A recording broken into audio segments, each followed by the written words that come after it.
अस्सलाम वालेकुम। कैसे हैं आप लोग सारे। आप लोगों ने मेरी क्रिकेट की, फूड ब्लॉग की, ट्रैवल ब्लॉग की और बहुत सारी तफरीयों की इधर उधर की वीडियोस देखी होंगी, लेकिन आज की वीडियो जो है वो बिल्कुल डिफरेंट है। आज जो है वो बांग्लादेश में जो हाल हो रहा है वो हम लोग सब देख रहे हैं। हम लोग को पता नहीं चल रहा कि क्या हो रहा है वहाँ पे और क्या चीज़ें वहाँ पे ऐसी हो रही हैं जो कि पूरी दुनिया से छुपाई जा रही हैं। तो उसकी आज बात करेंगे। मैं मेरे बिल्कुल ही चैनल का टॉपिक नहीं है, लेकिन मैं ये मतलब जब मैंने ये स्टोरी देखी और मैंने सारी चीज़ें देखी, रिसर्च की, तो मुझे पता चला कि बड़ा ऑफ सीन चल रहा है वहाँ पे, जो आप लोगों को भी सुनना लाजमी है। स्टार्ट करते हैं आज की वीडियो। यार देखो, सीन ऐसा हुआ है स्टार्ट 5 जून 2024, यानी 5 जून 2024 को सीन स्टार्ट हुआ है जब हाई कोर्ट ने कोटा सिस्टम को दोबारा से बहाल कर दिया है। अब इसका सीन ऐसा क्या है, कोटा सिस्टम का क्या, जिनको नहीं पता, कुछ नहीं पता बांग्लादेश में क्या चल रहा है, तो उनको मैं बता दूं।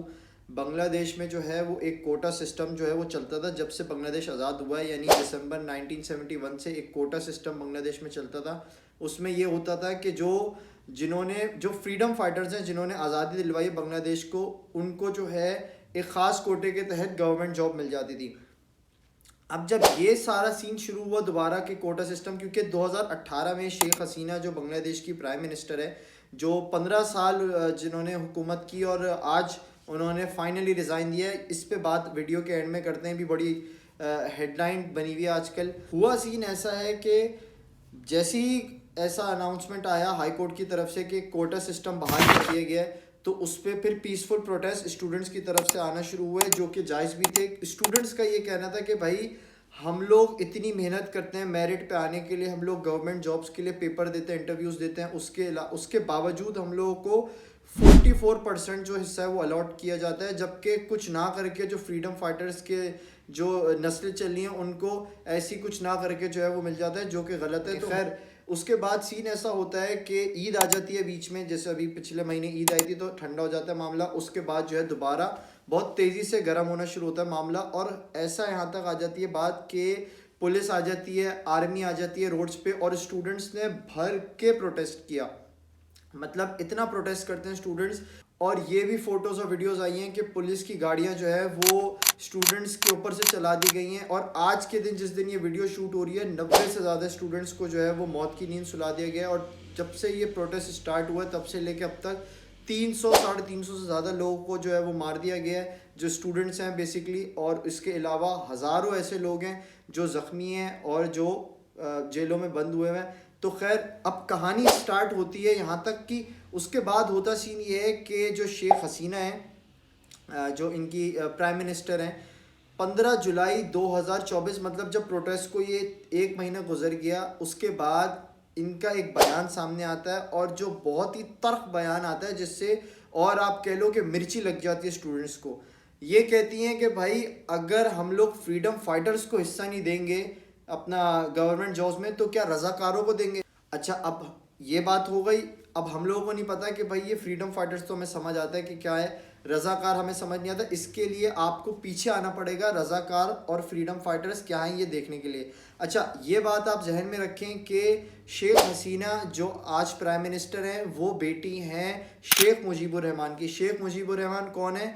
शेख मुजीबुर रहमान वही हैं जो इंडिया के लिए महात्मा गांधी हैं, पाकिस्तान के लिए मोहम्मद अली जिन्ना है, वो बांग्लादेश के लिए शेख मुजीबुर रहमान है। मतलब फाउंडर है बांग्लादेश का, जिसने बांग्लादेश को आज़ाद कराया वो शेख मुजीबुर रहमान है, और उनकी ही बेटी हैं शेख हसीना, तो जो प्राइम मिनिस्टर हैं। तो हुआ सीन ये कि भाई, जब आज़ादी से पहले 1971 से पहले आप लोगों को पता होगा कि जो मतलब जो हम लोग सब कॉन्टिनेंट में रहते हैं, जैसे पाकिस्तान, इंडियंस, बांग्लादेशी, उनको तो पता ही है कि क्या हिस्ट्री हम लोगों की रह चुकी है। तो 1971 से पहले जो है वो ईस्ट पाकिस्तान, वेस्ट पाकिस्तान दोनों पाकिस्तान का हिस्सा था। और सीन ऐसा था कि ईस्ट पाकिस्तान में ज़्यादातर जो है वो बंगाली बोलने वाले रहते थे, और वेस्ट पाकिस्तान में जो है वो उर्दू स्पीकिंग रहते थे। हम लोगों में सिर्फ रिलीजन सेम था, बाकी सारी चीज़ें डिफरेंट थी। और 1970-71 में जनरल इलेक्शंस होने थे वेस्ट पाकिस्तान में, जिसकी जिम्मेदारी थी जनरल याहिया खान की कि पीसफुली करवा दिए जाएँ। अब हुआ सीन ये कि उस इलेक्शन में 300 सीटें थीं। 300 सीटों में से 167 सीट अवामी नेशनल पार्टी जीत गई। अवामी नेशनल पार्टी किसकी थी? ईस्ट पाकिस्तान में मुजीबुर रहमान जिसके लीडर थे। अब जब ये वाला सीन हुआ तो बहुत सारे लोग थे जो ईस्ट पाकिस्तान गए और वहाँ पे जाके मैनिपुलेट करना शुरू कर दिया कि यार इस तरह तो ऐसा सीन नहीं होगा, ब्ला ब्ला ब्ला।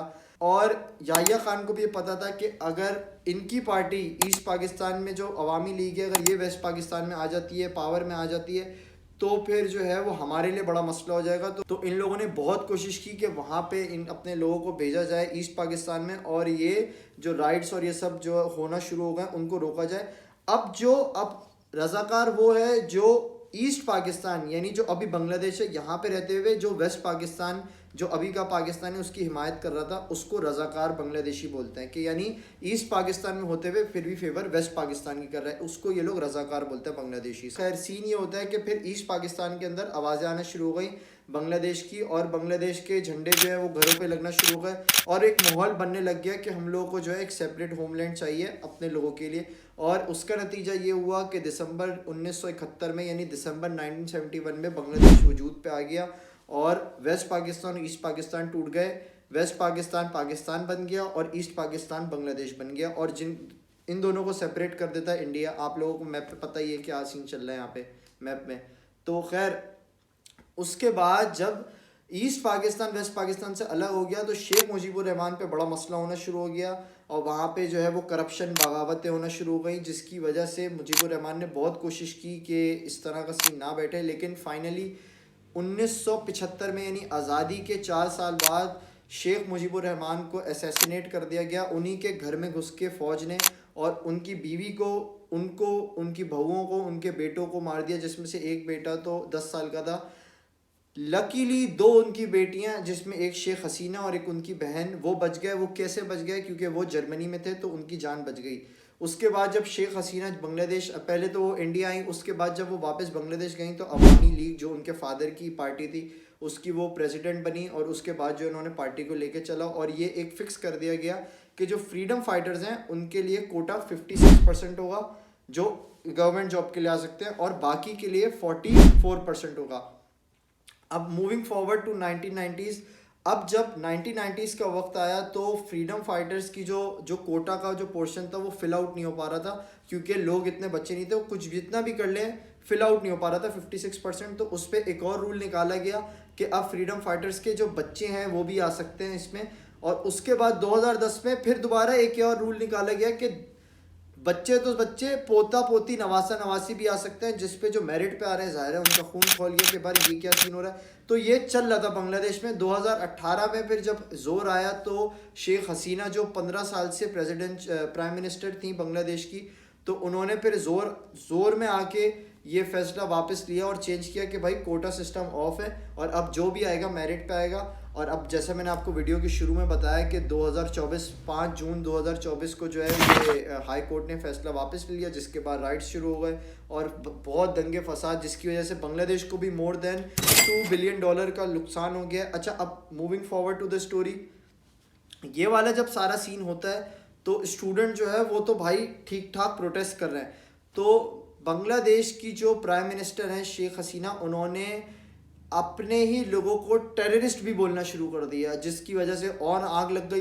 अच्छा, अब जब ये सीन हुआ तो बांग्लादेश की आवाम ने बहुत प्रेशर डाल दिया शेख हसीना पे कि भाई आप रिज़ाइन दो। उन लोगों की यही डिमांड थी कि शेख हसीना रिज़ाइन दें, और जो कोटा सिस्टम है उसका जो रेशो है वो फ्रीडम फाइटर्स का वो कम से कम किया जाए, और जहाँ जिन जिन एरियाज़ पे आर्मी ने या पुलिस गवर्नमेंट ऑफिशियल्स ने जो है जो लोगों को मारा है, अरेस्ट किया है, वहाँ से वो लोग, उस एरिया से वो लोग मतलब रिज़ाइन दे, तो फिर जो है वो बात आगे बनेगी, वरना नहीं बनेगी। तो स्टूडेंट्स के बहुत ज़ोर देने के बाद जो है वो फाइनली बांग्लादेश की तारीख में सबसे बड़ा दिन ये आज है, क्योंकि फाइनली आज 15 साल बाद शेख हसीना ने जो है वो रिज़ाइन दे दिया है अपनी प्राइम मिनिस्टर की कुर्सी से। और ये वो शेख हसीना है जो कल तक कोई मूड नहीं था इनका रिज़ाइन देने का, और कोई ऐसा सीन नहीं बन रहा था। और शेख हसीना बांग्लादेश आर्मी के एक प्राइवेट जेट में बैठ के न्यू दिल्ली आ गई हैं, और वहाँ पे भी उनकी मुलाकात दिल्ली के हाई कमीशन से हुई। और रिपोर्ट्स अब ये आ रही हैं जो मैंने रिसर्च की है कि शेख हसीना अब फाइनली लंदन चली जाएंगी यहाँ से, न्यू दिल्ली से।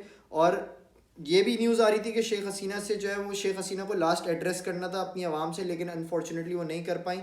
अब सही नहीं ये बनता है कि अभी अनाउंसमेंट ये हुई है कि जब तक ये वीडियो बन रही है तब तक की बात है कि वहाँ पे बांग्लादेश में एक ऐसी मतलब इनफॉर्मल जो है वो गवर्नमेंट बनाई जाएगी, और उसके बाद जो है वो देखा जाएगा कि ऑफिशियली गवर्नमेंट क्या बनती है और क्या फैसला होता है। और अब सिचुएशन वर्स्ट से वर्स्ट हो रही है। उसकी वजह ये भी है कि व्हाट्सएप, सारा इंटरनेट एक्सेस, हर चीज़ बांग्लादेश में कट हुई हुई है। कोई चीज़ ऐसी नहीं है कि आप सोशल किसी से बातचीत कर सको, कुछ कर सको, सोशली इंगेज हो सको।